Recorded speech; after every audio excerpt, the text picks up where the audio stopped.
রাত তখন ঘড়ির কাঁটায় আনুমানিক 12টা থেকে 12:30 বেজে গেছে। আমার বাবা মা মারা যাওয়ার পর গ্রামে তেমন থাকা হয়নি। ঢাকায় থাকতাম। আমার এক বড় ভাই শুধু গ্রামে থাকতো। হঠাৎ করে গ্রামে আসা পড়লাম। এখন থেকে সেই দুচালা বাড়িতেই থাকবো। হঠাৎ রাস্তায় আমার চাচার সাথে দেখা হলো। আরে চাচা, কেমন আছো? আর আমি নাহিদ। আমাকে চিনতে পারছো না? আরে বাবা নাহিদ, তোমাকে তো চেনা যাচ্ছে না।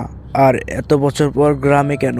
তোমাকে এত বছর পর গ্রামে ফেরার কথা ছিল না? আরে চাচা, আজ থেকে আমি এই দুচালা বাড়িতেই থাকবো। ভাবছি গ্রামেই তোমাদের সাথে থাক।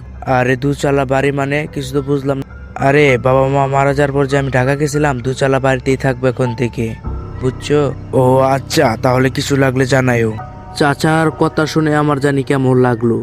যাই, দুচালা বাড়ির সামনে যাওয়া যাক। দুচালা বাড়ির সামনে যাওয়ার সাথে আমার ভাইয়ের সাথে দেখা হলো। আরে ভাই, কি অবস্থা? কেমন আছিস? আর তুই এখানে? আরে আমি কাকার কাছে শুনলাম তুই বলে আজকে আসছিস, তার জন্য এখানে দাঁড়িয়ে রয়েছি। আর তোকে আজ এখানে থাকতে হবে কেন? আমি তো এখানে থাকার জন্যই আসছি। আমি এখন তোমাদের বাসায় যাব। ভাইয়ের কথা শুনে এখন আমি ভাইয়ের বাসায় যাচ্ছি। তো গ্রামে আসছি যেহেতু, দুচালা বাড়িতে তো থাকবো।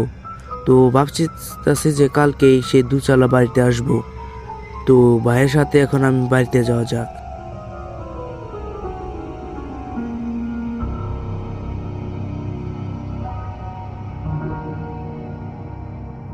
সকাল হতেই আমি আর আমার ভাই সেই দুচালা বাড়িতে যাচ্ছি। তো দুচালা বাড়ি এখন পরিষ্কার করতে হবে। তো দুচালা বাড়ির গেটের সামনে এসে দাঁড়িয়ে পড়লাম।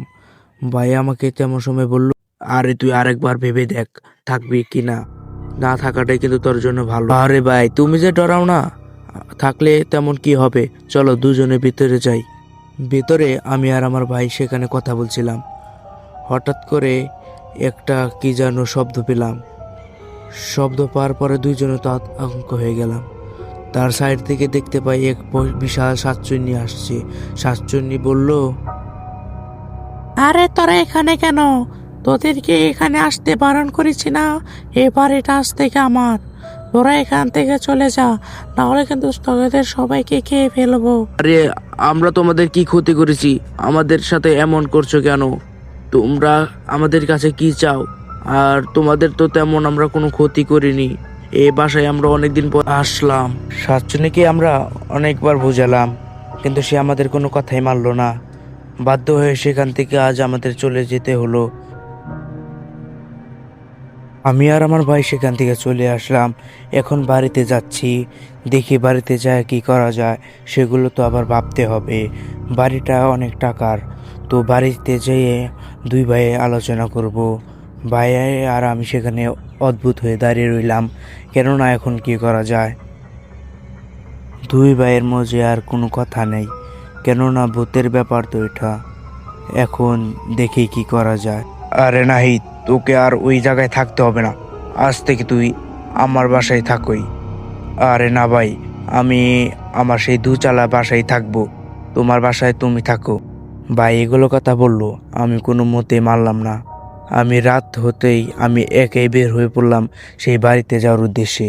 দুচালা বাড়িতে যাওয়ার উদ্দেশ্যে রওনা দিয়ে দিলাম। হাঁটতে হাঁটতে গভীর রাতে এখানে রাস্তায় কেউ নেই। তো হঠাৎ আমি যাচ্ছি সেই দুচালা বাড়িতে। হঠাৎ সামনে যা দেখি যে সেই পেতনিটা সেই দেওয়ালের উপর রয়েছে। আমাকে দেখে সে অনেক ঘোরাঘুরি করলো। হঠাৎ সে আমার উপরে আসলো আর আমি সেখানে মারা গেলাম।